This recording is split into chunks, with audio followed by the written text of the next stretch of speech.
We come in at 33% for sales, marketing and customer care. And if we were to add collections and tech support, we are quite significant as far as the size of the entire business process services is concerned. So we went one step further. Now this is a survey that was just conducted in July. So it's hot off the press. And we looked at it from a front office and back office perspective.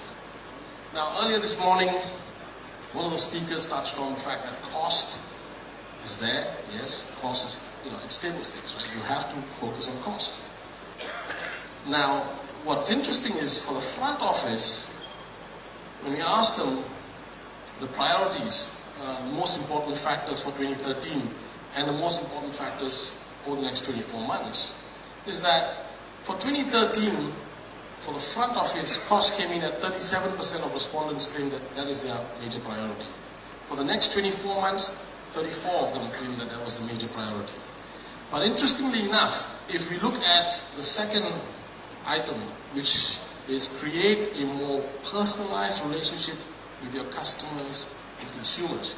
Now that has increased for front office from 22% to 29%. So what's happening here? What's happening is that companies, board members realize that they need to start looking at more customer experience management.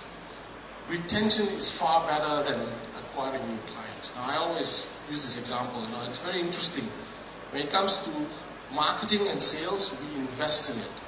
Just as soon as the prospect becomes a client, customer service, right?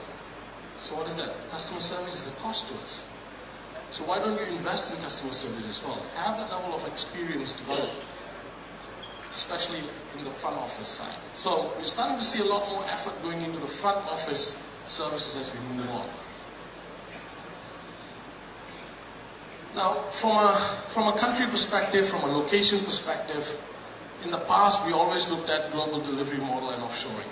And as I mentioned earlier, one of the interesting things is that we've shifted as an industry. We should be looking at it more from a global delivery network perspective. Now the Philippines is in a very interesting position because today the Philippines is known for its call center activities, its ability to provide a high level of quality of agents and so on. You have a role to play in this entire network. The Philippines has developed a niche, but you also need to be able to extend this further.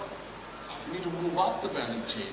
And to do that, I think one of the best activities, looking at Tesla and the great success, I think that is fantastic because having that bridging program was very important. But that's done. What next? And I think having this 2-day session, 3-day session with all the stakeholders is an important milestone as you move forward and plan for the future. So, as the Philippines develops its niche, you must also understand that you need to be able to draw on some of the experiences overseas and build that capacity here as well, especially around multi-channel analytics as well as around social CRM. You have a huge young generation that's already adopting this. You can easily leverage this as a service for your client base beyond the Philippines. Next, please. So, when we looked at countries and we looked at how they fared, we looked at the types of services in contact center. Obviously, the Philippines comes up very strongly. Also around some of the back office operations, F&A, it comes up pretty strongly as well. I think the healthcare space, I was told that there's a town not far from here, Bacolod, where you have a lot of nursing colleges and so on. I know of a number of companies that are looking at that location as a prime location to tap some of the expertise on healthcare services. Now, there are other areas, for example, help desk services, where the Philippines can improve on. Now, I was having a discussion just now with Rico, and we were talking about India, for example, the impact of India. Now, it's interesting to see how India, the rupee has fallen now to 62, 65. Now, that may be beneficial in the near term from a country competitiveness perspective because your rupee has dropped. But bear in mind, over the next 12 months, 18 months, you are definitely going to see a lot more pressure around wage inflation. Right? So how is that going to impact India as we move forward? Businesses do not like surprises. Volatility, wage inflation, attrition, all of these are negatives to the business that we work in. So how is this current crisis that some of these countries are seeing going to impact them? So this is something that's going to be very interesting as we move forward in this discussion. I think some of the other panelists later today are going to talk about this as well. So huge opportunities to move up, especially on the help desk services space, also on application services as you move forward.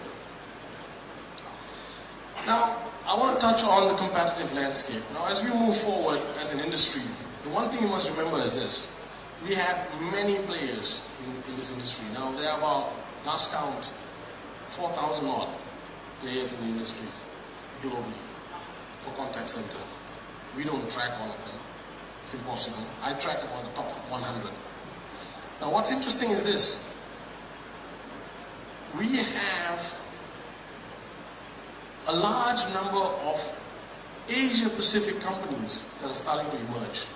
And these are non-English language focused organizations. So companies like BeyondSoft, Japanese companies like Mushi Mushi and so on.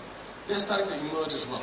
So the contact center industry is actually global in nature. So as we move forward, one of the things that we will continue to see is greater consolidation right through 2014. And buyers are starting to look for new opportunities. Now, one of the companies on there, if you look at Alpine Access, that was acquired by Sykes not too long ago. And it's now Sykes Hold. And one of the questions that I had from them in the US was, which is the next Philippines? Is work at home going to be the next Philippines? Can it deliver the amount of capacity that we require? We think that work at home is going to be part and parcel of the supply chain for customer management services, contact center services. It'll probably provide between 8 to 12% of capacity. But to have work at home deliver 450, 500,000 FTEs, that's going to be impossible, near impossible. So these are all part of the ecosystem, supply ecosystem. So you'll have work at home. Philippines will still be a very strong part of that ecosystem, maybe the anchor of that entire ecosystem itself as we move forward. So as companies consolidate, I think what's going to happen is we're going to see them consolidate not only their centers but also the way they do business, the locations that they're in, and they're starting to move into new markets as well, emerging markets. Another area of interest for us is as these companies move into emerging markets is ASEAN. ASEAN is a 630 million population market. We've got one of the countries, Indonesia, which is a $1 trillion economy. You have multiple languages coming out of ASEAN. So there's a huge opportunity even within ASEAN. So as you develop your strategies, I think you have North America, you have ANZ. I think one of the speakers earlier mentioned ANZ as well.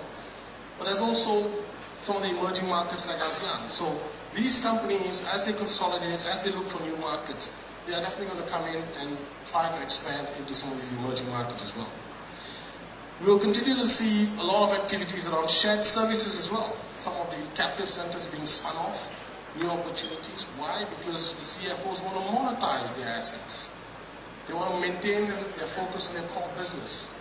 They want to be able to shift, coming back to my earlier slide, about how do you move into an asset-light mode.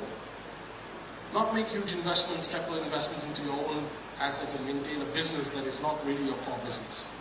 So these are some of the things to consider as you move forward.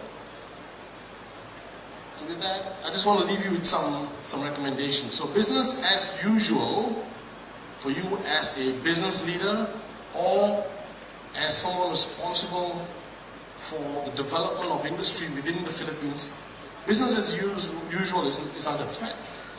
It's no longer the same as what we see. Today you have other countries coming into the picture. You've